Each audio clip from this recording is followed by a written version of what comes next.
अस्सलाम वालेकुम। आज हम समझने वाले हैं कि ड्रिफ्ट वेलोसिटी, और ड्रिफ्ट वेलोसिटी के ऊपर हमने पहले लेक्चर अपलोड कर रखा था, लेकिन अगर किसी ने नहीं देखा वो जाके देख ले।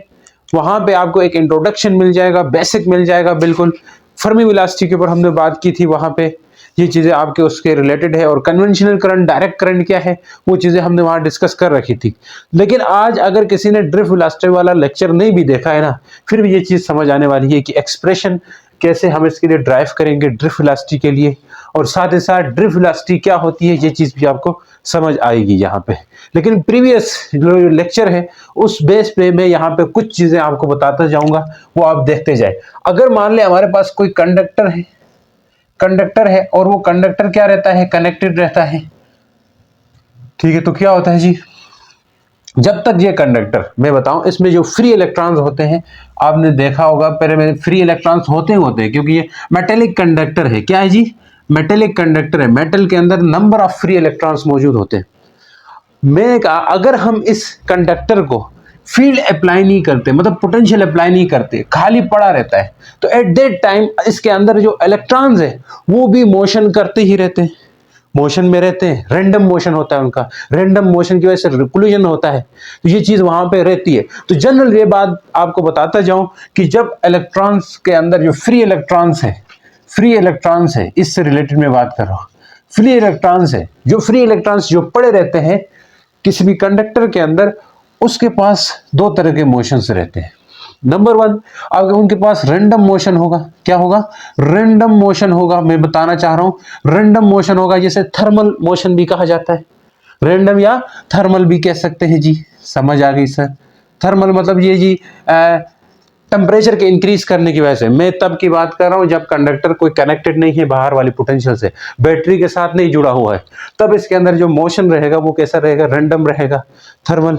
तो क्या सर कनेक्ट करने से खत्म हो जाएगा रैंडम मोशन? नहीं, ऐसा नहीं है, वो चीज भी मैं बताऊंगा आपके लिए। फ्री इलेक्ट्रॉन्स के पास जो दूसरे तरह का मोशन होगा, जब हम बैटरी के साथ कनेक्ट करते हैं तो फिर एक और मोशन भी शामिल हो जाता है इन इलेक्ट्रॉन्स के अंदर। जो अंदर पड़े इलेक्ट्रॉन है, फ्री इलेक्ट्रॉन्स है, उनके पास एक और मोशन भी आता है, यानी कि ड्रिफ्ट मोशन कहते हैं इसे।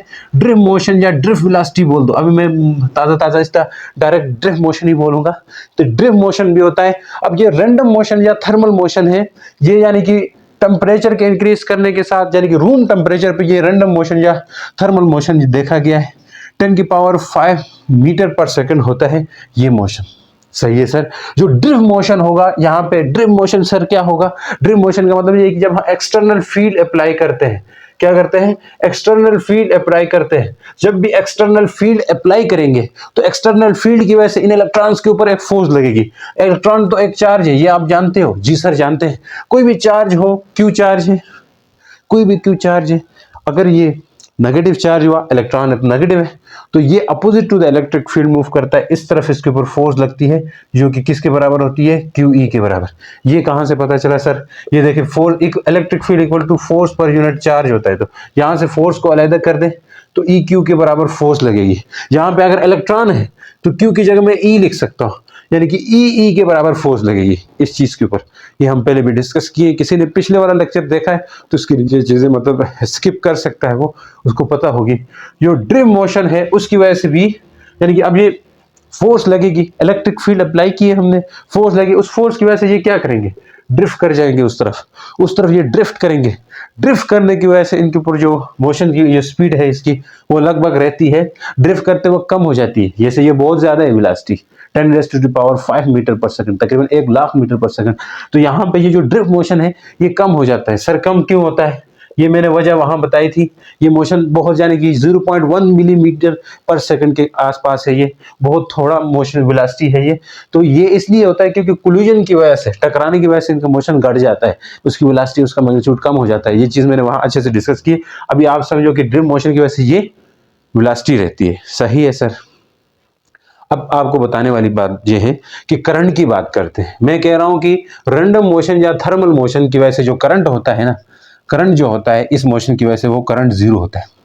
मतलब कोई करंट नहीं बनता थर्मल या रैंडम मोशन की वजह से, कोई करंट नहीं बनता, क्योंकि उनकी नेट वेलोसिटी होती है वो जीरो हो जाती है। नेट वेलोसिटी वेक्टर है, इन इलेक्ट्रॉन्स के पास जो वेलोसिटी रहेगी इसके अंदर मूव करते वक्त, वो वेलोसिटी रैंडम है, तो रैंडम की वजह से क्या है, इनकी नेट वेलोसिटी वेक्टर सम होगा वेलोसिटीज का, वो जीरो हो जाता है, तो इसलिए करंट जीरो हो जाएगा।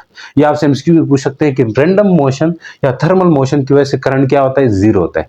समझ आएगी। रैंडम मोशन का मैग्नीट्यूड या थर्मल मोशन का मैग्नीट्यूड या थर्मल वेलोसिटी का मैग्नीट्यूड कितना होता है, 10⁻⁵ मीटर पर सेकंड। समझ आ गई सर। लेकिन ड्रिफ्ट मोशन की वजह से जो करंट बनता है वो करंट जीरो नहीं होता, बल्कि क्या कह सकते हैं हम, नॉट इक्वल टू जीरो, यानी कि ये जीरो के इक्वल नहीं रहेगा। ये बात समझ आई कि नहीं, ये बात समझ आई कि नहीं, यानी कि net current due to drift motion की वजह से करंट जो है वो जीरो नहीं होता है, करंट जीरो नहीं होता है। तो अब बात करते हैं थोड़ी सी और कि अब ये जो ड्रिफ्ट मोशन की बात मैंने कही है, ये मोशन थोड़ा सा और देखें ये कैसे होता है। ये मोशन कि अगर इलेक्ट्रिक फील्ड में कहता हूं कि जीरो है, इलेक्ट्रिक फील्ड जीरो है, मतलब ये कनेक्टेड नहीं है किसी बाहर से बैटरी वगैरह से, सोर्स से कनेक्टेड नहीं है, तो इसमें कि कोई एक्सटर्नल फील्ड नहीं है, एक्सटर्नल फील्ड जीरो है, तो पोटेंशियल भी जीरो होगा। इस बात को मानते हो, यहाँ अक्रॉस द टर्मिनल या across the conductor potential zero होगा, पोटेंशियल नहीं मिलेगा बैटरी से, तो हम कह सकते हैं कि करंट भी क्या रहेगा, जीरो होगा। करंट क्या रहेगा, जीरो होगा। ये कब होता है, ये जब कोई एक्सटर्नल सोर्स से नहीं जोड़ते। अगर हम एक्सटर्नल सोर्स से जोड़ देंगे, देखो अब इलेक्ट्रिक फील्ड जीरो है, लेकिन उस वक्त इलेक्ट्रॉन्स तो मूव कर रहे हैं, मूव करने के बावजूद करंट जीरो हो रहा है। ये बात मैंने यहीं पे भी की थी।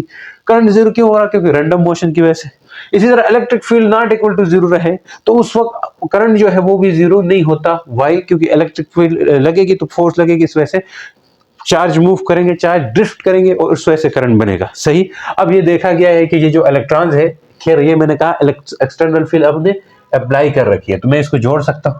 जोड़ेंगे तो फिर इनका रैंडम मोशन भी होगा, लेकिन साथ साथ ड्रिफ्ट भी करेंगे। मैं बता रहा हूं रैंडम होगा, ऐसा नहीं रैंडम खत्म हुआ है, रैंडम होगा, लेकिन ये ड्रिफ्ट करेंगे। उस ड्रिफ्ट मोशन की वजह से उनके अंदर करंट बनेगा, वो करंट जीरो के इक्वल नहीं होगा। और ये देखा गया जो एक्सटर्नल फील्ड से उसके अपोजिट मूव करते हैं, यानी कि ड्रिफ्ट वेलोसिटी जो है, सिंपल सी बात है, ड्रिफ्ट वेलोसिटी है वो अपोजिट होती है एक्सटर्नल इलेक्ट्रिक फील्ड की। अभी हमने एक्सप्रेशन वगैरह कुछ नहीं निकाली है, जस्ट इसका थ्योरेटिकल बात कर रहे हैं, एक्सप्रेशन भी हम निकालेंगे। तो drift velocity is always, note लिख सकते हो आप, ये पूछ भी सकते हैं आपसे एमसीक्यूज में, जो ड्रिफ्ट वेलोसिटी है वो हमेशा क्या रहती है, drift velocity always opposite to what, always opposite to what, opposite to external electric field. Opposite to electric field लिखो या एक्सटर्नल इलेक्ट्रिक फील्ड लिखो, तो इसके हमेशा क्या रहती है, अपोजिट होती है। बात समझ आई कि नहीं आई? मुझे लगता है जिसने नहीं देखा उसको भी एक कंक्लूजन बेस पे उसको काफी अच्छा नॉलेज मिल गया इन बातों की वजह से।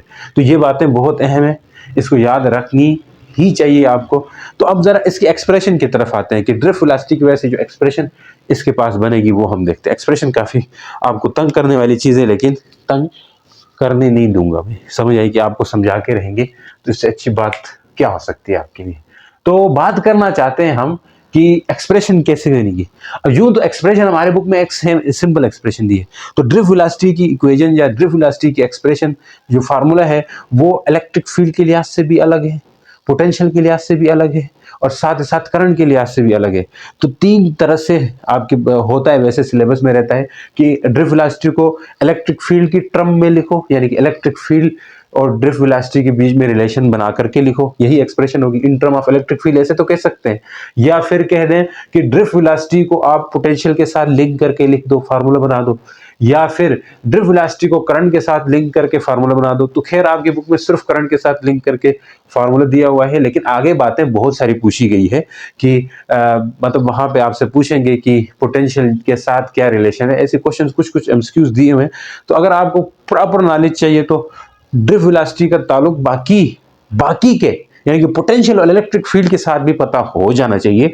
अगर फार्मूला ड्राइव नहीं करना आता है तो ना करें, सिर्फ फार्मूले को आपके सामने रखता हूं और फार्मूले को समझाता हूं, उससे भी आपको क्लियर चीजें होने वाली है कि ड्रिफ्ट वेलोसिटी का इलेक्ट्रिक फील्ड के साथ क्या रिलेशन रहेगा, ड्रिफ्ट वेलोसिटी का पोटेंशियल के साथ क्या रिलेशन रहेगा, और रही बात ड्रिफ्ट वेलोसिटी का करंट के साथ क्या रिलेशन रहेगा। करंट वाली बात तो आपके बुक में गिवन है, लेकिन मैं बात करना चाहूंगा पोटेंशियल और इलेक्ट्रिक फील्ड के साथ। तो पोटेंशियल और इलेक्ट्रिक फील्ड के साथ लिंक करके न्यूमेरिकल एमसीक्यूज पूछे गए हैं आपके बुक में, तो इससे रिलेटेड आपको मैं यहाँ पे जस्ट फार्मूला डिस्कस करूंगा। तो फार्मूले को भी आपने लिखना है, उसको ड्राइव नहीं करना है। ड्राइव करने बैठ जाएंगे तो काफी बड़ी चीजें, मतलब लेक्चर लंबा हो जाएगा, तो इसलिए हम सिर्फ इसको फार्मूले को ही लिख के आपसे डिस्कस करना चाहेंगे। सर करिए, किसी तरह भी करिए, हमको चाहिए था लेक्चर। बड़ी बेसब्री से इंतजार था इस लेक्चर का। तो कुछ बच्चे कमेंट कर रहे हैं सर नोट्स भी दीजिए, तो मैं नोट्स भी प्रोवाइड करूंगा। एतजाज मेहदी ने कमेंट किया और साथ साथ तैयब खान थे, तो कुछ टाइम उसमें कमेंट करते रहे कि सर ये इस चीज़ का लेक्चर हमें चाहिए, उसके बाद वो नज़र नहीं आए, उनका कमेंट देखने को नहीं मिला। तो आप ज़रूर रिप्लाई कीजिए, तो उसके मुताबिक हम चलेंगे। अगर न्यूमेरिकल्स चाहिए, न्यूमेरिकल आपको चाहिए सिंपली बुक वाले ही, तो मैं वो भी करवा दूंगा, ठीक है जी। नहीं तो अगर जनरल बेस चाहिए, तो अगर ये लेक्चर को इसी तरह लेके चलेंगे तो बहुत अच्छा रहेगा। मतलब उसमें उसके अंदर टॉपिक भी एक्सप्लेन हो और थोड़ी बहुत न्यूमेरिकल हो, और न्यूमेरिकल थोड़े बहुत या क्वेश्चन थोड़े बहुत करने से आपका एक कंसेप्ट बिल्डअप होगा, उससे रिलेटेड कोई भी न्यूमेरिकल आए उसको आप खुद से टैकल कर सकते हो, खुद से उस चीज़ को हैंडल कर सकते हो। ठीक है सर, अब आगे चलें। तो एक्सप्रेशन फॉर ड्रिफ्ट वेलोसिटी मैं लिखता हूं, एक्सप्रेशन फॉर ड्रिफ्ट वेलोसिटी तीन तरह से हो सकती है। यानी कि ड्रिफ्ट वेलोसिटी को वीडी से लिखते हैं, इस बात को आप तो जानते हो। वीडी खाली हमारे बुक में वी कहा हुआ है शायद, हाँ। तो वीडी कहेंगे तो आपको थोड़ा एक डिफरेंट तरह से देखने से ही पता चल जाएगा ड्रिफ्ट वेलोसिटी है। तो वीडी मैं लिखता हूं, वीडी इन टर्म ऑफ क्या, वीडी इन टर्म ऑफ क्या, इलेक्ट्रिक फील्ड, ये याद होना चाहिए। तो V D in term of electric field formula रहता है E, capital E divided by M, और यहाँ टाउ एवरेज इलेक्ट्रिक फील्ड है। अच्छा ई ये क्या है, इलेक्ट्रिक फील्ड है, और यहाँ टाउ एवरेज है। अब ये मैं बताऊंगा ये क्या चीजें हैं सर, आप बताते हैं। देखो यहाँ कौन क्या है ये बताऊंगा। ई जो है चार्ज ऑफ इलेक्ट्रॉन है, चार्ज ऑफ इलेक्ट्रॉन है, जस्ट फार्मूला बता रहा हूँ, डेरिवेशन इसकी नहीं करनी। ई जो है फील्ड है, इलेक्ट्रिक फील्ड है जो बाहर से हमने अप्लाई की है बैटरी के थ्रू, इलेक्ट्रिक फील्ड होगी। टाउ एवरेज क्या होगा सर, रिलैक्सेशन टाइम, ये क्या है, रिलैक्सेशन टाइम, ये क्या होता है, रिलैक्स हो जाता है, रिलैक्सेशन टाइम, आपका रिलैक्सेशन नहीं, इलेक्ट्रॉन का रिलैक्सेशन टाइम होता क्या है। अगर कोई कंडक्टर रहे, जी सर, अगर कोई कंडक्टर रहे, उसके अंदर कोई इलेक्ट्रॉन रहे, हमने इधर से बाहर से इलेक्ट्रिक फील्ड दिए, तो ये जो इलेक्ट्रॉन है, यहाँ कोई इलेक्ट्रॉन है ई, तो ये आगे जाता है, इधर जाके कोलिजन कर देता है, फिर ये उस तरफ जा सकता है कई तरह, फिर इस तरफ आ सकता है इधर। तो ये बहुत ज्यादा टकराने के बाद थोड़ा सा रिलैक्स होता है। मतलब पहले इलेक्ट्रॉन यहां से गया है, मान लें इस साइड, इधर से इधर गया, यहां टकराया, यहां से गया, यहां कोलिजन हुआ, इधर चला गया, फिर इधर कोलिजन हुआ, इधर चला गया। तो दो कोलिजन्स के बीच का जो टाइम होता है, यहाँ पे वो कोलिजन नहीं करता है, उसको कहते हैं रिलैक्सेशन टाइम। क्या कह रहा हूं, यहां से इलेक्ट्रॉन गया यहां पे, तो यहां थोड़ा सा ये गैप रहा है, वहां पे कोलिजन तो नहीं हुआ है किसी के साथ। अब ये डिस्टेंस बहुत थोड़ा थोड़ा होता है, यहाँ पे मैंने बड़ा इसलिए दिखाया था कि आपको थोड़ी सी वो हो जाए, फील हो। तो मतलब कोलिजन यहाँ पे कोई कोर हो सकता है या इलेक्ट्रॉन भी हो सकता है, यहाँ पे कोई कोर भी हो सकता है, यानी कोर मतलब मेटल आयन हो सकता है, positive metal ion. Positive metal ion क्या होगा, जिधर से इलेक्ट्रॉन निकला है तो पीछे पॉजिटिव मेटल आयन ही बचता है ना, मतलब इलेक्ट्रॉन स्केप आउट हुआ या उसमें चला गया, ठीक है जी। इलेक्ट्रॉन यानी कि अपने वैलेंस शेल में चला गया, कंडक्शन बैंड में चला गया, तो वहां पे क्या होता है, इलेक्ट्रॉन फ्री हो जाते हैं, उसका मेटल आयन नीचे रह जाता है, तो मेटल आयन से भी टकरा सकता है, इलेक्ट्रॉन इलेक्ट्रॉन से भी टकरा सकता है। बहुत सारी सूरतें पैदा हो सकती है जिसमें इलेक्ट्रॉन टकराते रहते हैं। तो जो टकराने के बीच का जो टाइम मिलता है, जहां उनको टकराना नहीं पड़ता है, टकराने के बीच का टाइम जहां उसे टकराना नहीं पड़ता है इलेक्ट्रॉन्स को, वो होता है रिलैक्सेशन टाइम। उसको क्या कहते हैं, relaxation time, average relaxation time. M है मास ऑफ इलेक्ट्रॉन, एम क्या है, मास ऑफ इलेक्ट्रॉन, ठीक है सर। ये है drift velocity in term of electric field है, मैं बता रहा हूं। अब drift velocity in term of और भी है, drift velocity in term of potential भी होता है, इन term of potential. Sir potential वाली बात तो हमें बतानी होगी, पोटेंशियल के टर्म में वो फार्मूला क्या है वो भी मैं लिख लेता हूं। वो होता है वी डी इक्वल टू, यानी कि यहां पे नेगेटिव साइन है, तो यहां पे मैं लिख सकता हूं E V divided by M L, और ये एवरेज रिलैक्सेशन टाइम यहाँ पे गया है। तो ये फार्मूला है इन टर्म ऑफ पोटेंशियल। अब ये वी जो है ना, खाली वी, ये पोटेंशियल है, यहाँ पे ई चार्ज है, वी क्या चीज है, वी है पोटेंशियल, वी डी क्या है, वी डी ये वाला वी डी, ये तो ड्रिफ्ट वेलोसिटी है ना। रिलैक्सेशन टाइम हुआ M mass of electron, L क्या चीज है वो बताता हूँ, length of conductor, length of conductor या length of cross sectional area, यानी कि जो हम यूनिट एरिया लेंगे या यूनिट वॉल्यूम लेंगे, उसकी जो लेंथ होगी उसको हम एल कहते हैं, या लेंथ ऑफ कंडक्टर भी कह सकते हो। तो ये फार्मूले हैं जी ड्रिफ्ट वेलोसिटी के इन term of what, in term of potential, in term of electric field. तो इस टर्म में है, ये चीजें आपको आगे मदद देंगी, मैं बता रहा हूँ। मोबिलिटी, और बुक में लिखा हुआ है मोबिलिटी और ड्रिफ्ट वेलोसिटी का बीच का डिफरेंस, उसमें भी आपको मदद देगी, ये चीज मदद देगी। समझ आ रही? ये चीज हेल्प आउट करेगी, वहां पे भी बता रहा हूँ। बहुत कुछ आपको देखने को मिल रहा है। इनकी अलग से डेरिवेशन है, लेकिन काफी लंबी पड़ जाएगी, इसलिए मैं इस चीज के ऊपर बात नहीं करना चाहूंगा। तो यहाँ पे आप देख पा रहे हो कि इलेक्ट्रिक फील्ड, ड्रिफ्ट वेलोसिटी के बीच में रिलेशन है। तो अब मैं ये चीजें आगे क्वेश्चन में जहां इस्तेमाल होंगी वहां पर मैं इसको लगाऊंगा। तो थोड़ी बहुत इस्तेमाल है, इतना नहीं है कि आपको पता हो तो अच्छा है। तो अब हमारे जो बुक में है वो उसके ऊपर बात करते हैं। हमारी बुक की बात है जी, drift velocity in term of current है। Expression for drift velocity in term of current है, सिर्फ ये दिया हुआ है। कितनी सिंपल रखते हैं ना चीजें। क्या पता इससे भी कोई चीज पूछ लेना, हो सकता है। अब देखें, एक्सप्रेशन फॉर ड्रिफ्ट वेलोसिटी, उसके लिए मैं क्या करता हूं, एक कंडक्टर ले आता हूं। ले आ गए सर, ले आए बारात। देखें, ये आपके पास कोई कंडक्टर है। इस कंडक्टर की लेंथ आपने मान ली या है एल लेंथ है। इस कंडक्टर की लेंथ एल है, और इलेक्ट्रिक फील्ड आपने अप्लाई करी इस डायरेक्शन में, इलेक्ट्रिक फील्ड अप्लाई की इस डायरेक्शन में, और यहां पे कोई बाहर से सेल या बैटरी लगा दी है। खैर ये तो सेल है, ये सेल लगा दिए। अब होगा क्या, इसके अंदर जो इलेक्ट्रॉन्स है, आपने पोटेंशियल अप्लाई किया। Suppose we apply a potential across the end of a conductor, that is V potential हमने अप्लाई किया, वी पोटेंशियल हमने अप्लाई किया।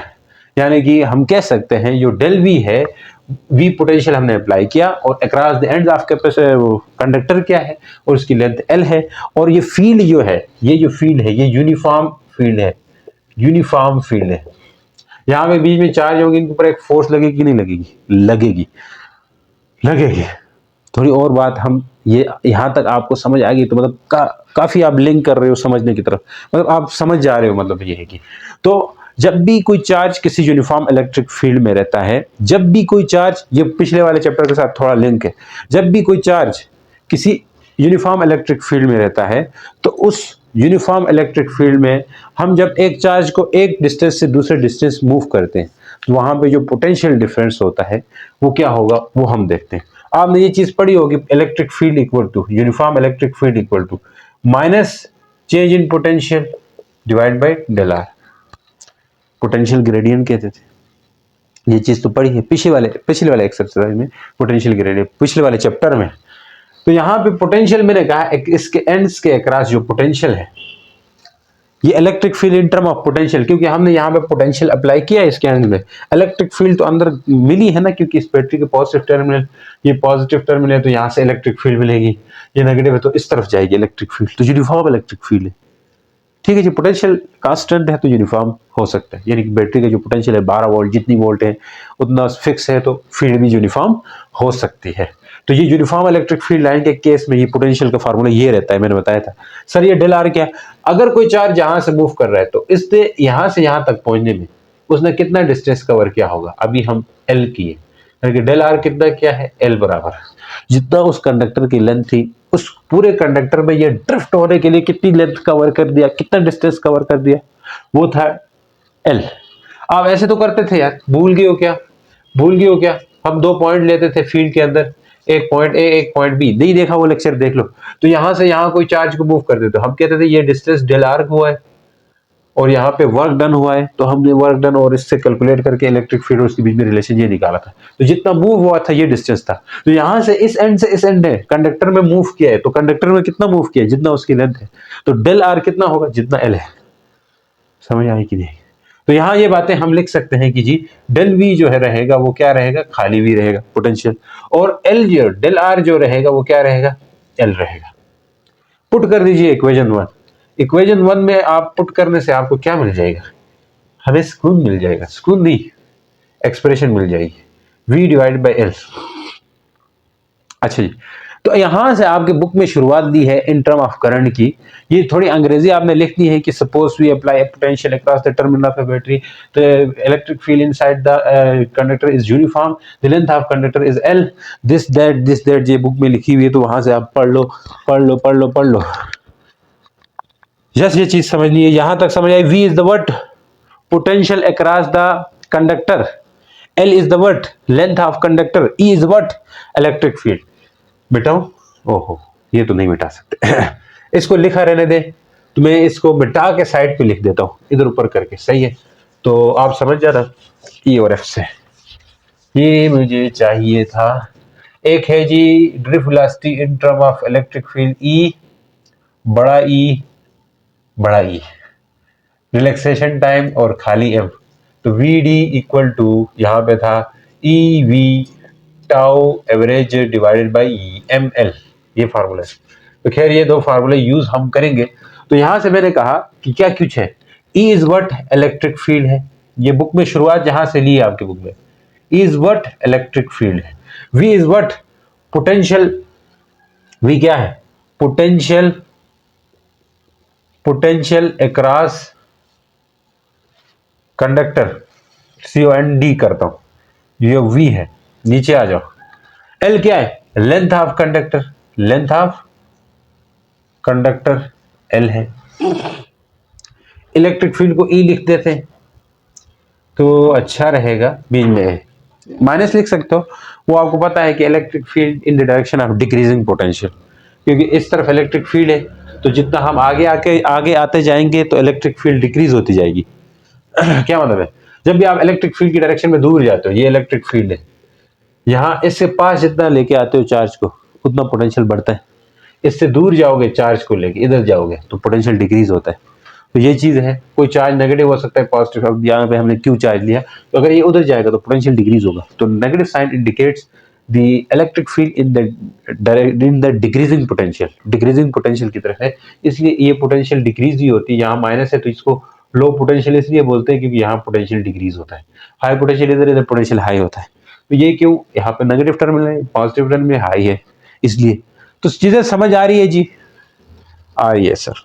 तो ये फार्मूला आपके बुक में दे रखा था, तो इसलिए मैंने ये बात कर दी। यहाँ से शुरुआत वैसे यहीं से आगे होती है, लेकिन इसके बाद क्या करते हैं जी, हम यहाँ पे पूरे कंडक्टर से हटके कंडक्टर के अंदर छोटे से वॉल्यूम में चार्जेस के साथ क्या होने वाला है ये देखते हैं। देखो आमतौर पर अंदर जाके देखा, अभी ये बाहर से बात हुई ना, बाहर से फील्ड, बाहर से पोटेंशियल अप्लाई किया, लेंथ थी उसकी बाहर से, लेंथ फिजिकल अपीयरेंस है, ऐसा है ना, लेंथ को ले लो, पोटेंशियल को ले लो, ये ऐसी चीजें हैं जो जाहिरी चीजें हैं। अब उसके अंदर जो है, अंदर क्या है, मेस है, इलेक्ट्रॉन का मेस रहेगा, इलेक्ट्रॉन्स रहेंगे, नंबर ऑफ इलेक्ट्रॉन्स रहेंगे, और किसी एक यूनिट वॉल्यूम की, स्पेसिफिक एक यूनिट वॉल्यूम की एक बात करोगे तो वहां पे नंबर ऑफ इलेक्ट्रॉन, यानी कि इलेक्ट्रॉन की डेंसिटी हो सकती है। यही तो कहते थे ना डेंसिटी 9th क्लास में या किसी क्लास में, डेंसिटी मेस पर यूनिट वॉल्यूम, कि किसी यूनिट वॉल्यूम में कितना मेस पड़ा हुआ है, यानी कि कितने सब्सटेंसेस हैं, कितने अमाउंट ऑफ सब्सटेंस पड़े हुए हैं, या अमाउंट ऑफ क्या है कि पार्टिकल्स पड़े हुए हैं, that will be the mess, यानी कि डेंसिटी, मेस की डेंसिटी होती थी। जहां पे इलेक्ट्रॉन्स की डेंसिटी होगी, क्या मैं कह रहा हूं, इलेक्ट्रॉन्स की डेंसिटी होगी, इलेक्ट्रॉन्स की डेंसिटी इस तरह होगी, क्योंकि एक यूनिट वॉल्यूम में कितने इलेक्ट्रॉन्स पड़े हुए हैं, तो हम एक यूनिट वॉल्यूम कितना सा होगा, मतलब लेंथ इतनी ले लें जितनी 1 मीटर है, उसका एरिया इतना ले लें जितना एरिया उसका 1 मीटर स्क्वायर है, तो तब यूनिट वॉल्यूम वाली कहानी बनती है ना। तो हम इस चीज को जरा करने वाले हैं, तो मैं इस चीज को जरा जूम आउट करके यहाँ पे ऐसा कर देता हूं कि एक पीस ले लेता हूं, पीस, एक पीस ले लेते हैं, किस चीज का piece, leg piece, leg piece नहीं, वो बोटी वाला पीस नहीं, एक यूनिट वॉल्यूम लेता हूं, तो ये क्या हो रहा है, तो बाहर से क्या फील्ड, इलेक्ट्रिक फील्ड अप्लाई हो रही है। खैर अगर नहीं समझ आ रही तो देख लो, ये मेरे यूनिट वॉल्यूम लेने की कोशिश में हूं, ये यूनिट वॉल्यूम लूंगा तो आपको समझ अच्छी आने वाली है। हंसी भी गई, खुशियां भी गई। ये कोई छोटा सा वॉल्यूम है, मतलब ये वॉल्यूम है 3 डायमेंशंस में, ऐसा मतलब नहीं, और इधर से इधर तक जो लेंथ है इसकी L है। इलेक्ट्रॉन्स में इलेक्ट्रिक फील्ड अप्लाई हो रही इस डायरेक्शन में, तो इलेक्ट्रॉन्स किधर आएंगे, इस तरफ होंगे ड्रिफ्ट। जो इलेक्ट्रॉन्स जहां पे थे, जो इलेक्ट्रॉन्स जहां पे थे यूनिट वॉल्यूम में, तो इसका यूनिट वॉल्यूम क्या होगा ये देख ले, यूनिट वॉल्यूम। अब इसको हम देखना चाह रहे हैं और करीब से, तो मैंने इसको जूम आउट करके इसका छोटा सा पीस ये ले लिया, छोटे से पीस के अंदर यूनिट वॉल्यूम के अंदर क्या हो रहा है ये, तो ये यूनिट वॉल्यूम की जो लेंथ है वो L है, तो कंडक्टर की लेंथ भी L थी, तो ये L हमने लेंथ ले ली है उस यूनिट वॉल्यूम की। एल हमने लेंथ ले ली उस यूनिट वॉल्यूम की। तो ये इलेक्ट्रिक फील्ड वाली कहानी लिखते नहीं, अच्छा इसको इस तरह लिखो। अब इसके बाद आगे क्या लिखना है वो आपको बताऊं। तो यहाँ पे फ्री इलेक्ट्रॉन्स डेंसिटी होगी, क्योंकि इस यूनिट वॉल्यूम के अंदर जितने इलेक्ट्रॉन्स फ्री पड़े होंगे उनकी डेंसिटी को हम फ्री इलेक्ट्रॉन डेंसिटी कहेंगे। जिस तरह मैंने कहा था मेस कितना पड़ा हुआ है यूनिट वॉल्यूम में, इसी तरह यहाँ पे भी क्या होगा, free electrons per unit volume होगा। ठीक है जी। इलेक्ट्रॉन डेंसिटी किसकी इक्वल होगी, free electron density. Free electrons density वो इक्वल रहेगी किस चीज के, फ्री इलेक्ट्रॉन डेंसिटी इक्वल होगी नंबर ऑफ फ्री इलेक्ट्रॉन्स। क्या जी, number of free electron density को एन से लिखते हैं। कौन सा एन, छोटू एन, छोटे वाले एन से। फिर होगा number of free electrons, number of free electrons जिसको हम कैपिटल एन से लिखेंगे, divided by volume, volume of portion, volume of portion, small portion, ये जो पोर्शन हमने लिया है इसका वॉल्यूम, तो जो वॉल्यूम वी होगा। अच्छा जी सर समझ आ गई। थोड़ी और खुल के बात करते। तो इसको मैं एन लिख सकता हूं सिंपली, इसको मैं कैपिटल एन लिख सकता हूं, इसको कैपिटल वी लिख सकता हूं। सही है सर। अब देखो वॉल्यूम क्या होता है, यहीं से निकालो। वॉल्यूम इक्वल होता है जी length multiply by width multiply by height. Width इस यूनिट वॉल्यूम की चौड़ाई होगी ना, विड्थ होगी, ये विड्थ है अगर, और ये हाइट है अगर, तो इस विड्थ और हाइट से मिलके ये जो एरिया सा है, छोटू सा एरिया, इसका एरिया आ जाएगा यूनिट वॉल्यूम। क्योंकि ये यूनिट वॉल्यूम यहां पे है तो कुछ टाइम टी बाद इसने शिफ्ट होके आगे आना है, क्योंकि ड्रिफ्ट हो रहे हैं ना, सारे इलेक्ट्रॉन ड्रिफ्ट हो रहे हैं। तो ये यूनिट वॉल्यूम यहां पे है, तो थोड़े टाइम बाद अब जरा ये एक कैमरे लेके वीडियो बनाएंगे इलेक्ट्रॉन्स की, इलेक्ट्रॉन्स आगे जा रहे हैं, तो वो इलेक्ट्रॉन थोड़े टाइम में आगे आना, टाइम टी बाद, तो टाइम टी बाद आगे आएंगे, वो टाइम टी भी हम रखेंगे यहाँ पे। तो लेंथ मैं कह रहा हूं विड्थ और हाइट, ए विड्थ और हाइट, ये विड्थ और ये हाइट एरिया देंगे कि नहीं देंगे, तो लेंथ ये रहेगी यूनिट वॉल्यूम की, आगे जाएगा तो डिस्टेंस भी कवर करेगा। तो इससे ये पूरा वॉल्यूम टाइम टी के अंदर पूरा वॉल्यूम, ऐसा नहीं है कि पूरा मतलब घंटे भर का नहीं, टाइम टी के अंदर, स्मॉल टाइम के अंदर ये वॉल्यूम रहेगा यहां से यहां तक आने में। ठीक है। तो volume equal to length multiply area कर सकते हैं, या फिर volume equal to A multiply L लिख सकते हैं। आपकी बुक में एल लिखा हुआ है इसलिए, तो इस वी की जगह क्या लिख सकता हूं, एन डिवाइडेड बाई एल। ये एन है फ्री इलेक्ट्रॉन डेंसिटी, तो यहां से N A L equal to capital N. ये कैपिटल एन है नंबर ऑफ फ्री इलेक्ट्रॉन्स या नंबर ऑफ चार्जेस के, नंबर ऑफ फ्री इलेक्ट्रॉन या चार्जेस। अब हमें अगर पूछे, क्या पूछे, अब अगर हमें कहें कि क्वांटाइज चार्ज तो क्वांटाइज रहेंगे, ये क्वांटाइजेशन ऑफ चार्ज आपने पढ़ा है, क्वांटाइज का मतलब है charge always remain in fix amount, fix amount में रहेगा। ऐसा नहीं है कि मैंने कहा है कि टाइम टी इसने ले लिया है, यहां से आगे आने में टाइम कितना लिया है, डेल टी टाइम लिया है। अब जो डेल टी टाइम लिया हुआ है उस टाइम में ऐसा थोड़ी ना हुआ है कि ये चार्ज यहां से आके गुम हो गए, क्वांटाइज तो रहेंगे ना, जितने थे उतने तो रहेंगे। तो क्वांटाइजेशन ऑफ चार्ज के हिसाब से हम कह सकते हैं इसके अंदर चार्जेस कितने होंगे, इस यूनिट, इस वॉल्यूम के अंदर, यूनिट वॉल्यूम के अंदर जो वॉल्यूम हमने लिया स्पेसिफिक, उसमें कितने चार्जेस रहेंगे वो हम लिख सकते हैं क्वांटाइजेशन ऑफ चार्जेस के हिसाब से, कि अकॉर्डिंग टू क्या, quantization of charge, according to क्या, क्वांटाइजेशन, क्वांटाइजेशन ऑफ चार्ज, वो क्या होते हैं, चार्ज क्यू इक्वल टू जो डेल क्यू, चार्ज में जो चेंज आएगा, या खाली क्यू भी लिख सकते हो, charge Q is equal to number of charges, number of charges, number of charges multiply by electron लिख सकते हैं। क्या मतलब है, ऐसे लिख सकते हैं ना, एन ई लिख सकते हैं, एन ई यहाँ पे नंबर ऑफ चार्जेस होते थे वहां पे, लेकिन यहाँ पे नंबर ऑफ चार्जेस को हमने कैपिटल एन नाम दिए आपकी बुक में, तो इसलिए हम यहाँ पे इसको क्या कहेंगे, कैपिटल एन ई कहेंगे। समझ आई कि नहीं आई, कैपिटल एन ई कहेंगे इसको। अगर मैं कहूं इक्वेशन 1 कहूं, इसको अगर कहें इक्वेशन 2 है, क्यू किसकी इक्वल आएगी, एन ई की इक्वल आएगी, कैपिटल एन और साथ में ई होगा, कैपिटल एन और साथ में ई होगा, कैपिटल एन और साथ में ई होगा। कैपिटल एन की वैल्यू आपके पास है, जी है, एन ए ए, पुट कर दीजिए आपके पास, यानी कि चार्ज कितने हैं वो आ जाएंगे, चार्ज कितने हैं वो आ जाएंगे इस यूनिट वॉल्यूम के अंदर। समझ तो आ रही है, समझ तो आ रही है, समझ तो आ रही है, समझ तो आ रही है। तो ये क्या होगा, Q is equal to N की जगह में क्या लिखूं, स्मॉल एन ए एल आगे ई, ये चार्ज है, ये हम लिख रहे हैं drift velocity in term of current. Yes sir. अब मैंने कहा था टाइम टी लिया था इसने इधर आने में, उस टाइम टी को अब मैं डिवाइड करूंगा, क्योंकि टाइम टी इसने लिया है, time taken by charges to cover distance L cover करने के लिए टाइम जो टी डेल टी लिया था उसको मैं डिवाइड करना हूं, divide both side by delta T. तो क्यू बाई डेल्टा टी करो या खाली टी भी कर सकते हो, खाली टी कर देते चलो। एन टी ले लिया था, A E L divided by T. Sir L आखिर में क्यों लिख गए, क्योंकि एल इसलिए लिख रहा हूं ताकि इससे वेलोसिटी बन जाए। देखो वेलोसिटी वैसे इक्वल होती है डिस्टेंस डिवाइडेड बाय क्या, टाइम। तो यहां डिस्टेंस कितना कवर किया, डेल टी टाइम में एल कवर किया, एल बाई टाइम। तो यही इसको ड्रिफ्ट वेलोसिटी कहेंगे इस केस में, लेकिन इसके साथ ये वाले फैक्टर इग्नोर नहीं कर सकते। एल बाई टी क्या हो जाएगा जी, एल बाई टी क्या हो जाएगी जी, ड्रिफ्ट वेलोसिटी बन जाएगी। एल है चाहिए सही, टाइम पे एल भी सही नहीं बनता ना। N A E V D लिख सकते हैं, इसको क्या लिख सकते हैं, वी डी ड्रिफ्ट वेलोसिटी। इसको एल बाई टी को वी डी का ड्रिफ्ट वेलोसिटी का नाम दिया, आ गई है ड्रिफ्ट वेलोसिटी, जाग जाओ। अच्छा क्यू बाई टी को क्या लिख सकते हैं, क्यू बाई टी को क्या लिख सकते हैं, क्यू बाई टी को आई लिख सकते हैं, करंट लिख सकते हैं sir. Q by T basically equal to I then N A E V D लिख सकते हैं। इसको बुला दो, इससे आगे को याद रखो, क्योंकि आई तो पता है किसके इक्वल होता है, क्यू बाई टी होता है। तो आप इसको याद रख सकते हो, I is equal to N A E V D.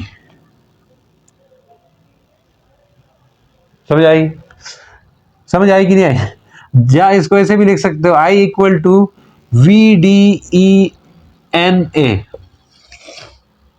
Drift velocity. अब यहां से मैं कहूं ड्रिफ्ट वेलोसिटी को अलग करो कि ड्रिफ्ट वेलोसिटी क्या होगी, तो वी डी को अलग करने से के लिए आपने इस चीज को क्या करना होगा, डिवाइड करना होगा, आई के नीचे लाना होगा, ला सकते हैं ना, मल्टीप्लाई और ये डिवाइड होगा, E N A V D. तो यहां से आपको ये फार्मूला आपकी बुक में दिखाई पड़ रहा होगा कि ड्रिफ्ट वेलोसिटी और करंट के बीच में डायरेक्ट रिलेशन है। This is direct relation between current and drift velocity. Current और ड्रिफ्ट वेलोसिटी के बीच में रिलेशन कैसा है, डायरेक्ट रिलेशन है। कैसा रिलेशन है, डायरेक्ट रिलेशन है। सर इनका क्या है, इनका कुछ नहीं बताया आपने ये पता चल जाएगा मोबिलिटी और वो समझने के लिए, आपके लिए ड्रिफ्ट वेलोसिटी का कंपैरिजन समझने के लिए वहां ये चीज काम आई। अभी वो चीज ऐसे डायरेक्ट नहीं समझ आ रही थी, इसलिए मैंने वो लिखी। अच्छा तो यहां से मैं आपको बता दूं ड्रिफ्ट वेलोसिटी इस चीज की इक्वल आ गई आई, तो आप लिख सकते हो ड्रिफ्ट वेलोसिटी एंड करंट क्या है, डायरेक्टली प्रोपोर्शनल है। Current is directly proportional to V D, यानी कि ड्रिफ्ट वेलोसिटी के डायरेक्टली प्रोपोर्शनल है।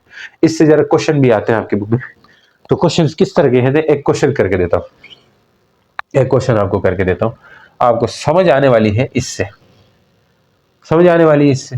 तो देखिए क्वेश्चन, हमेशा हमेशा हम तो तेरी अदा पे मरते थे, हाँ मरते थे, किसके अदा पे, देख ले। अभी मैं कह रहा हूं कि I is equal to E N A, I is equal to E N A, ये था। तो मैं लिख सकता हूं क्या, पता है क्या, तो अगर मैं कहूं करंट आपको दिया हुआ है किसी वायर में 3 एम्पियर का, उस वायर का जो एरिया है वो लगभग 1 मिलीमीटर का स्क्वायर है, हो सकता है। एन नंबर ऑफ चार्जेस आपको दिए हुए जनाब, कितने दिए हुए, 8.5, ये कुछ भी दे सकते हैं। अच्छा 10 की पावर 28 इलेक्ट्रॉन्स पर मीटर क्यूब, एन है ये, समझ आएगी नहीं। और ई तो पता है कितना होता है, 1.6 इंटू 10 की पावर माइनस 19। अब वीडी चाहिए, फाइंड क्या करना है, वीडी, इसमें पुट कर दें, वीडी इक्वल टू आई कितना लिखें 3, ई 1.6 इंटू 10 की पावर माइनस 19।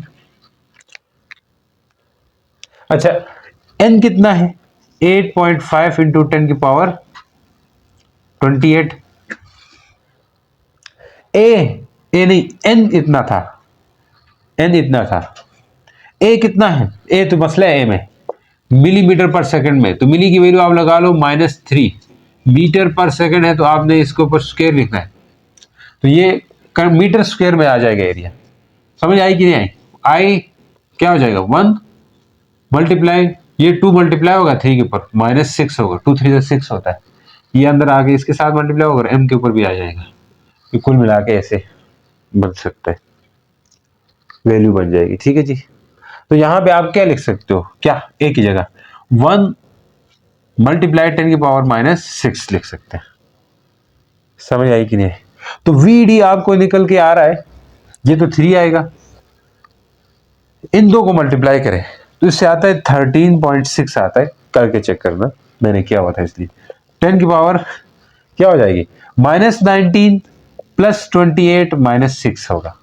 -19 प्लस 28 कितना होता है, इधर आगे आ जाओ, 3 डिवाइडेड बाई 13.6, इससे आएगा 19 और 6 25, 10 की पावर -25 प्लस 28, -25 प्लस 28 3 आता है, कितना आता है 3, मिटा दो इसको, आगे आगे करते हैं। 3 डिवाइडेड बाई 13.6, 10 की पावर 3 रहेगी, इन दो को सबको डिवाइड करो, 2.2 मल्टीप्लाई 10 की पावर -4 मीटर पर सेकेंड होगी। ये इसकी ड्रिफ्ट वेलोसिटी, कैलकुलेट वगैरह कर लेना, तो बहुत मतलब कम होती है, ड्रिफ्ट वेलोसिटी कम ही होती है। तो ये ड्रिफ्ट वेलोसिटी आ गई, उस वायर के अंदर जो इलेक्ट्रॉन्स थे वो ड्रिफ्ट हो रहे थे इससे। तो इस तरह के न्यूमेरिकल एग्जांपल आपके असाइनमेंट में दी हुई, वहां से आप कर सकते हो। लेकिन रुकना, अभी नहीं जाना, अभी नहीं जाना, कि मैंने कहा था कि ड्रिफ्ट वेलोसिटी में के अंदर एक चीज है कि मोबिलिटी और ड्रिफ्ट वेलोसिटी के बीच में कंपैरिजन। तो लेक्चर काफी लंबी होने वाला है, अब इससे वो ना हो जाए, जो चीज मैंने आखिर में रखी है पहले भी रख सकते हैं, इसके ऊपर अलग से वीडियो भी बना सकते हैं। व्हाट इज कंपैरिजन, अलग से बना दूं वीडियो, देख लोगे, देख लोगे। वेलोसिटी और मोबिलिटी के बारे में बाद में बात करेंगे, लेकिन उससे पहले हम करंट डेंसिटी के ऊपर बात करते हैं कि करंट डेंसिटी क्या होगी, क्योंकि आपने फार्मूला अभी पढ़ लिया, किस चीज का फार्मूला, ड्रिफ्ट वेलोसिटी और करंट का। तो वो क्या था, करंट इक्वल टू, यानी कि I equal to VDE/NA, Veena, ऐसा कर रहे हैं। VD क्या है, ड्रिफ्ट वेलोसिटी है, ड्रिफ्ट वेलोसिटी है VD, तो VD को आप निकाल सकते हो, ये इसको देखो VENA, तो इसको वीना, वीना, वीना किसी का नाम समझो, इस तरह आप यूज कर सकते हो, याद कर सकते हो ये फार्मूला वीना करके। ठीक है जी। तो यहां से क्या होगा जी, VDENA है, VD निकाल दो, VD निकाल दो, I is equal to E, VD किसके इक्वल होगा, यानी कि करंट इस चीज के इक्वल हो गया, तो VD इक्वल होगा ENA, ये हमने डिस्कस कर रखा है अभी। तो अब देखें, मैं करंट डेंसिटी किसको कहते हैं, इसको समझाया। Current density, current density, current density को हम J से रिप्रेजेंट करते हैं, और ये एक वेक्टर क्वांटिटी होती है, डायरेक्शन ऑफ इलेक्ट्रिक फील्ड होती है। तो यानी कि करंट डेंसिटी को हम लिख सकते हैं, यानी कि current through a unit area, क्या है जी, current taken through a unit area. तो इसको हम डिफाइन भी ऐसे करते हैं, current density equal to I divided by A, current per unit area, current per unit area, current I ये बड़ा वाला कैपिटल भी लिख सकते हो, वो वाला, तो आप पुट कर दीजिए, करंट डेंसिटी निकल आएगी, I की वैल्यू क्या है VDENA, वीना, ए से कट जाएगा, तो करंट डेंसिटी इक्वल आ जाएगी VDEN, यानी करंट डेंसिटी का फार्मूला है ये। तो कभी कभी करंट डेंसिटी भी दे सकते हैं आपसे, VD drift velocity, E electron है, N इलेक्ट्रॉन यानी कि चार्ज डेंसिटी है या फ्री इलेक्ट्रॉन डेंसिटी है यहाँ पे। तो इससे आपसे ये भी पूछ सकते हैं कि करंट डेंसिटी वगैरह की यूनिट क्या होगी, यूनिट करंट है एम्पियर पर मीटर स्क्वायर, ये इसकी यूनिट होगी। वेक्टर क्वांटिटी है, डायरेक्शन क्या होगी, same as direction of electric field, direction is same as electric field, electric field की डायरेक्शन होगी। ये चीजें समझ आ रही है भाई, समझ आ रही। तो अब बात करते हैं जी मोबिलिटी और नेक्स्ट है ड्रिफ्ट वेलोसिटी के बीच में। उसके लिए मैंने 2 फार्मूले बताए थे, तो उसको आपने याद रखने, अपने पास लिख लेने। तो बात करते हैं इसके ऊपर, सही है। मोबिलिटी वर्सेस ड्रिफ्ट वेलोसिटी या drift velocity versus mobility, drift velocity versus mobility. तो हम बात करते हैं ड्रिफ्ट वेलोसिटी और मोबिलिटी में क्या फर्क है, इस चीज को समझते हैं कि इसको आप अपने बुक में पूरा पढ़ लोगे, कहीं पे मोबिलिटी का जिक्र नहीं है, लेकिन होता है मोबिलिटी एक्चुअल में। जब कोई इलेक्ट्रॉन्स किसी कंडक्टर में से मूव कर रहे होते हैं तो उसको उनके अंदर मोबिलिटी भी होती है। जब उसको हम किसी एक्सटर्नल इलेक्ट्रिक फील्ड में रखते हैं किसी कंडक्टर को, तो आपकी बुक में जो, हमारे बुक में जो फार्मूला है ड्रिफ्ट वेलोसिटी को लेके, तो वो फार्मूला हमने पढ़ लिया है। यानी कि करंट का फार्मूला होता था VD/ENA, ये आपने प्रूफ भी किया होगा। यहां से VD ड्रिफ्ट वेलोसिटी को लिख सकते थे I = ENA। ये जो फार्मूला है ड्रिफ्ट वेलोसिटी का, ये drift velocity in term of electric field है। ड्रिफ्ट वेलोसिटी का इलेक्ट्रिक फील्ड यानी कि करंट के साथ फार्मूला है, इलेक्ट्रिक फील्ड नहीं, करंट के साथ फार्मूला है। लेकिन इसके साथ साथ, इसके अलावा भी ड्रिफ्ट वेलोसिटी का फार्मूला इलेक्ट्रिक फील्ड के साथ भी होता है। तो इलेक्ट्रिक फील्ड के साथ कैसे होगा? मान ले अगर कोई कंडक्टर है, ये कोई कंडक्टर है, किसी कंडक्टर को हम किसी एक्सटर्नल फील्ड में रखते हैं, तो उससे क्या होता है, उस कंडक्टर के अंदर इलेक्ट्रॉन्स जो है वो ड्रिफ्ट होने शुरू हो जाते हैं। इस बात को तो आप जानते हो। मैं अभी जरा मोबिलिटी के बारे में थोड़ा सा आपको एक्सप्लेनेशन दूंगा, फिर डिफरेंस आपको बताऊंगा, फिर अच्छे से समझ आने वाली है। वहां आपने कंपैरिजन में देखा होगा ड्रिफ्ट वेलोसिटी की यूनिट भी दी हुई है, तो यूनिट क्या खाक समझ आएगी जब मोबिलिटी ही समझना है। तो देखें यहाँ पे आपने कहा कोई पोटेंशियल इलेक्ट्रिक फील्ड दी है बाहर से। अब इलेक्ट्रिक फील्ड दी है तो ड्रिफ्ट वेलोसिटी का फार्मूला कुछ और होगा। करंट हो तो करंट है अंदर, करंट के लिहाज से कुछ और होगा, इलेक्ट्रिक फील्ड के लिहाज से कुछ और होगा। तो इसकी डेरिवेशन हमारी बुक में नहीं दी हुई, लेकिन मैं बगैर डेरिवेशन का मतलब आपको बताऊंगा, डायरेक्ट फार्मूला बताऊंगा और इससे समझाऊंगा। VD इक्वल होता है -E, कैपिटल E, -E मतलब इलेक्ट्रॉन है, डिवाइडेड बाय m, और टाउ एवरेज होता है। ये फार्मूला है। अब यहाँ पे ये जो फार्मूला है, इस लिहाज से आप देख सकते हो कि ये जो फार्मूला हमने लिखा है, टाउ एवरेज क्या चीज है। अगर कोई इलेक्ट्रॉन है उसके अंदर रैंडम मोशन करता है, आपको पता है, ये अगर किसी ने नहीं देखा पूरा, मतलब पता नहीं है इस चीज का, अगर डिटेल में लेक्चर चाहिए तो मैंने इसके ऊपर पूरा वीडियो बना चुका हूं, तो वो आप देख सकते हो। ठीक है जी। इसके अंदर क्या हो रहा है कि अगर यहाँ इलेक्ट्रॉन मूव करता है तो साथ साथ कोलिजन भी करेगा, साथ साथ कोलिजन भी करेगा। तो उस कोलिजन के दौरान इलेक्ट्रॉन थोड़े टाइम के लिए कोलिजन नहीं भी करता है, मतलब इस कोलिजन से इस कोलिजन तक, यहाँ कोलाइड किया, फिर इधर चला गया, इधर कोलिजन हुआ, फिर इधर आ गया। तो इस कोलिजन और इस कोलिजन के बीच का जो टाइम होता है, बीच का जो टाइम होता है, वो एवरेज टाइम होता है, जिसे एवरेज रिलैक्सेशन टाइम कहते हैं। एवरेज रिलैक्सेशन टाइम कहते हैं कि एवरेज रिलैक्सेशन टाइम होगा ये, यानी कि टाउ एवरेज क्या है, एवरेज रिलैक्सेशन टाइम है। ई क्या है, चार्ज ऑफ इलेक्ट्रॉन है, चार्ज ऑफ इलेक्ट्रॉन है, ये तो कांस्टेंट होता है। क्या होता है, कांस्टेंट होता है। ई इलेक्ट्रिक फील्ड है, इलेक्ट्रिक फील्ड है, ये भी आप जानते हो, जो हमने बाहर से अप्लाई की है बैटरी के थ्रू, EMF के थ्रू। टाउ एवरेज मैंने क्या बोला, एवरेज रिलैक्सेशन टाइम है। रिलैक्सेशन टाइम क्या होता है, रिलैक्सेशन टाइम क्या होता है, collision between two time, collision between two, यानी टाइम बिटवीन टू कोलिजन्स। क्या लिख सकते हैं, टाइम बिटवीन टू कोलिजन्स, दो कोलिजन्स के बीच में टाइम होता है। देखो मैं ऐसा क्यों समझा रहा हूँ, वो पॉइंट्स नहीं समझा रहा हूँ, इसका मतलब क्या है कि पॉइंट्स इसलिए नहीं समझाऊंगा आपको क्योंकि पॉइंट्स बिना ये समझे हुए पॉइंट्स समझ नहीं आएंगे आपको, काफी मुश्किल पड़ने वाले हैं।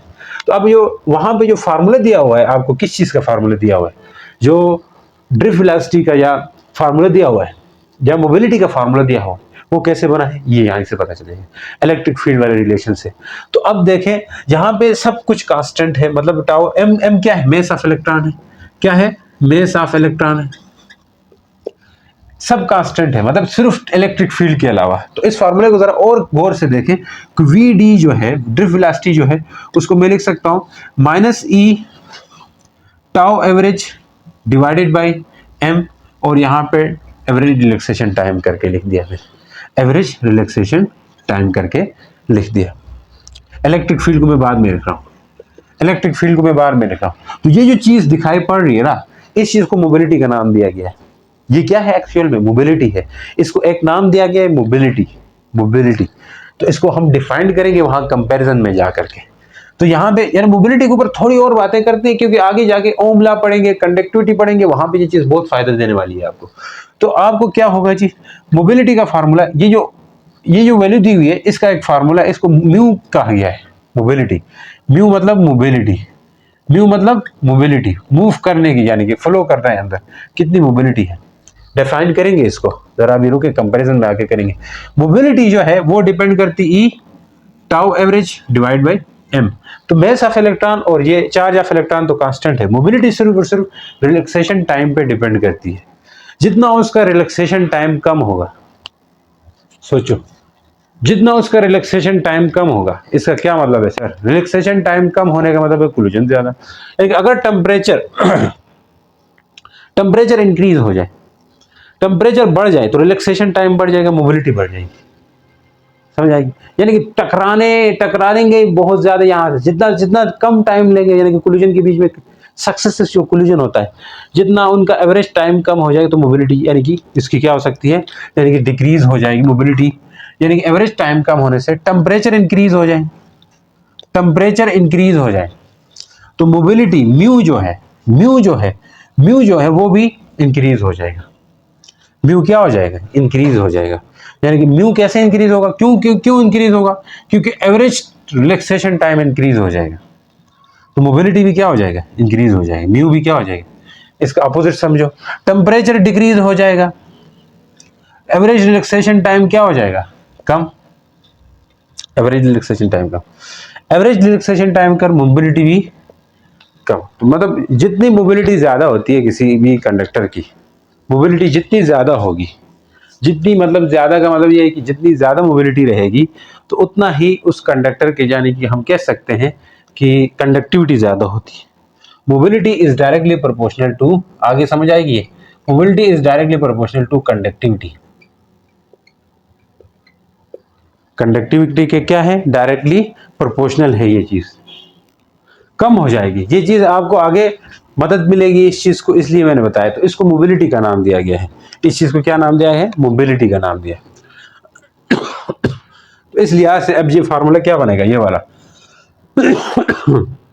ये म्यू है, ये सारा किसके बराबर है? म्यू के बराबर है। अगर ये म्यू के बराबर है तो मैं लिख सकता हूं कैसे? अगर ये म्यू के बराबर है वीडी, तो वीडी अगर म्यू है तो माइनस म्यू ई लिख सकते हैं। ड्रिफ्ट वेलोसिटी का ये फार्मूला आपके बुक में दिया होगा, mu E.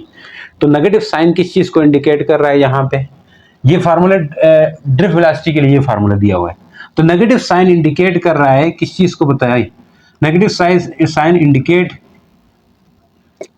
Drift velocity is opposite to electric field. ये मैंने शुरू में बताया था, अगर ड्रिफ्ट वेलोसिटी इस तरफ होगी, इलेक्ट्रिक फील्ड उधर रहेगी। इंडिकेट किसको कर रहा है? Drift velocity is opposite to electric field, ये बता रहा है। यहां से मोबिलिटी को अलग कर दो तो वी डी डिवाइड बाई क्या होगा? ई। तो ये फार्मूला मोबिलिटी का भी है, ये भी आपने देखा होगा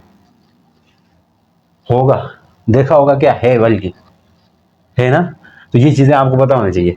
अब वी डी ड्रिफ्ट वेलोसिटी है, ई इलेक्ट्रिक फील्ड है, तो या यूनिट निकाल दो जी। इसको मैं फार्मूला कहूं कुछ, स्टार इक्वेशन नाम दे दूं, स्टार दे सकते हैं। वी डी ड्रिफ्ट वेलोसिटी का फार्मूला यूनिट मीटर पर सेकंड होगी। ये भी वेलोसिटी है तो इसकी यूनिट क्या होगी? मीटर पर सेकंड। वी डी की यूनिट यानी इलेक्ट्रिक फील्ड की यूनिट क्या है? ये यहीं से निकाल दो, आपके बुक में इधर से निकाला हुआ, potential divide by del R. तो पोटेंशियल की यूनिट वी होती है और डेल आर की यूनिट मीटर होती है। डेल आर यहाँ पे एल हो गया ना, लेंथ ऑफ कंडक्टर होगी। ये लेंथ ऑफ कंडक्टर है। डेल आर आप बोलेंगे सर ये डेल आर डेल वी क्यों लगाया? क्योंकि हम जब पोटेंशियल अप्लाई करते हैं बाहर से तो पोटेंशियल होगा, और जो इलेक्ट्रॉन यहाँ से यहाँ डिस्टेंस मूव करते हैं वो कितना करते हैं? डेल आर बराबर, डेल आर कह सकते हो इसकी लेंथ को, या एल कह दो तो एल करते हैं, आप इसकी जगह एल भी कह सकते हो। तो एल किया इसने तो इसलिए मीटर लिख दिया। तो इसकी यूनिट क्या होगी इलेक्ट्रिक फील्ड की? इलेक्ट्रिक फील्ड की यूनिट क्या होगी? वोल्ट मीटर पर मीटर, वोल्ट पर मीटर होती है। तो अब इस वैल्यू को, इलेक्ट्रिक फील्ड की इस वैल्यू को और ड्रिफ्ट वेलोसिटी की इस वैल्यू को, या ड्रिफ्ट वेलोसिटी को ms-1 भी तो लिख सकते हैं। यस सर लिख सकते हैं। इसको इस इक्वेशन स्टार में पुट कर दो, इक्वेशन स्टार में पुट कर दो। इससे क्या मिल जाएगा आपको? कहां से कहां गए सर? मुश्किल बता रहा हूं, मुश्किल नहीं आसान है। तो क्या होगा इसकी जगह? क्या लिखूं जी? यूनिट कहां से आई ये बता रहा हूं, मीटर पर सेकंड। इलेक्ट्रिक फील्ड की जगह क्या लिख सकते हैं? डिवाइड में लिखो वोल्ट, वोल्ट पर मीटर। ओहो, ये ड्रिफ्ट वेलोसिटी की मोबिलिटी की यूनिट है, मोबिलिटी की यूनिट है। मीटर ऊपर लाओ, माइनस से तो ऊपर लाके +1 हो जाएगा। सेकंड -1 है, वोल्ट को ऊपर लाओ, +1 है तो ऊपर आके -1 हो जाएगा। मीटर स्क्वायर पर सेकंड वोल्ट -1, ये यूनिट आपकी किताब में दी हुई है, लेकिन फाइन इस तरह होती है, फाइन इस तरह होगी इसकी मोबिलिटी की यूनिट। समझ आई कि नहीं आई? काफी गंभीर तरह का लेक्चर था ना। तो इसकी यूनिट भी आपको मिल गई, फार्मूला भी मैंने बता दिया, और अब डेफिनेशन रहती है, डेफिनेशंस भी आप कर सकते हो। अब जरा दोनों के बीच में फर्क आपको मैं वाजे कर दूंगा, जो बुक में पॉइंट्स लिखे हुए वो आपके पास पता है। तो मैं एक तरफ लिखता हूँ मोबिलिटी, एक तरफ लिखता हूँ एवरेज वेलोसिटी, तो इससे आपको अच्छे से आइडिया हो जाना है। ये फार्मूला आपको याद होना चाहिए, ये वाला, ये मैंने लिखा है ना, वी डी इक्वल टू, कैसे लिखा है वो आपको बताया मैंने, ई, यहीं से ये फार्मूला याद हो तो इससे आप दोनों डेफिनेशंस कर सकते हैं। ड्रिफ्ट वेलोसिटी में इधर लिखता हूँ, एक तरफ मोबिलिटी लिखते हैं। ड्रिफ्ट वेलोसिटी और मोबिलिटी यहां से आधा करते हैं ना। तो ड्रिफ्ट वेलोसिटी क्या है? Average velocity gained by free electron inside a conductor. जो एवरेज वेलोसिटी फ्री इलेक्ट्रॉन्स गेंद करते हैं कंडक्टर के अंदर जब हम कोई एक्सटर्नल फील्ड में रखते हैं, तो वो उनकी एवरेज वेलोसिटी को हम ड्रिफ्ट वेलोसिटी कहते हैं। ये डेफिनेशन आपको पता है क्या है? Average velocity gained by free electrons to the opposite to the direction of electric field. Opposite क्या करते हैं? To direction of what? External electric field. External electric field. Next इधर आ जाओ, मोबिलिटी की क्या है? मोबिलिटी की डेफिनेशन यहीं से निकली है जी। मोबिलिटी को अलग करो तो क्या आएगा? V D by E. V D, इसको वी डी को कहते हैं यानी कि मैग्नीट्यूड ऑफ ड्रिफ्ट वेलोसिटी। किस चीज की होती है ड्रिफ्ट वेलोसिटी? Free electrons. तो आप लिख सकते हैं magnitude of drift velocity of free electrons per unit electric field. एक यूनिट इलेक्ट्रिक फील्ड में मतलब थोड़ी सी यूनिट इलेक्ट्रिक फील्ड कब होगी? यूनिट इलेक्ट्रिक फील्ड कब होगी? यहीं से आप निकालते हो ना। ई किसकी इक्वल है? V बाई एल है। यूनिट इलेक्ट्रिक फील्ड कब होगी? यानी कि 1 वोल्ट पोटेंशियल हो और उसमें 1 मीटर में 1 मीटर हो, 1 मीटर की लेंथ हो और उसमें 1 वोल्ट पोटेंशियल में जो इलेक्ट्रॉन को ड्रिफ्ट होना पड़ रहा है, फ्री इलेक्ट्रॉन्स को ड्रिफ्ट होना पड़ रहा है 1 मीटर लेंथ में 1 वोल्ट पोटेंशियल में जितना ड्रिफ्ट होना पड़ रहा है, तो उसको कहते हैं पर यूनिट इलेक्ट्रिक फील्ड। इसको क्या कहेंगे? Per unit electric field. नीचे है ना डिवाइड में, इसलिए।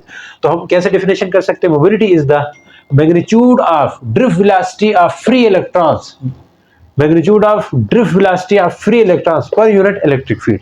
तो ये क्या है? Magnitude of drift velocity of free electrons per unit electric field. ये आपकी बुक की डेफिनेशन है। सही है सर? समझ आ रही? अब समझ आ रही, वही समझ आ रही है। फार्मूला क्या है ये तो आप बता सकते हो। फार्मूला बताओ, दोनों का फार्मूला नीचे दिया हो गया है। फार्मूला एक चपेट मार के दे दे इनको। क्या है formula? V D equal to minus E. Negative sign किस चीज को बता रहा है? Negative sign indicate drift velocity opposite to the electric field. Electric field की अपोजिट होती है, ये मैंने बताया था यहाँ पे। ये इसका फार्मूला बताएं। नेक्स्ट फार्मूला आपको दिया हुआ है। फार्मूला इसका क्या है? ये फार्मूला है जी वी डी। साइन मैग्नीट्यूड लिया है ना, तो साइन को हम इसलिए निगलेक्ट कर देते हैं, मैग्नीट्यूड होता है। यूनिट बताओ, यूनिट ये निकाल चुके हैं। इसकी यूनिट क्या है? ड्रिफ्ट वेलोसिटी की वेलोसिटी है, तो इसलिए इसकी यूनिट क्या होगी? सिंपली मीटर पर सेकेंड होगी। इसकी यूनिट क्या होगी? इसकी भी निकाल चुके हैं। क्या है? Metre square. इसकी यूनिट बताओ जी, मीटर स्क्वायर पर सेकेंड पर वोल्ट। तो ये इसकी यूनिट हो जाएगी। समझ आई कि नहीं आई? उम्मीद करता हूं समझ आई। मिलते हैं नेक्स्ट वीडियो के साथ, तब तक के लिए गुड बाय, अल्लाह हाफिज।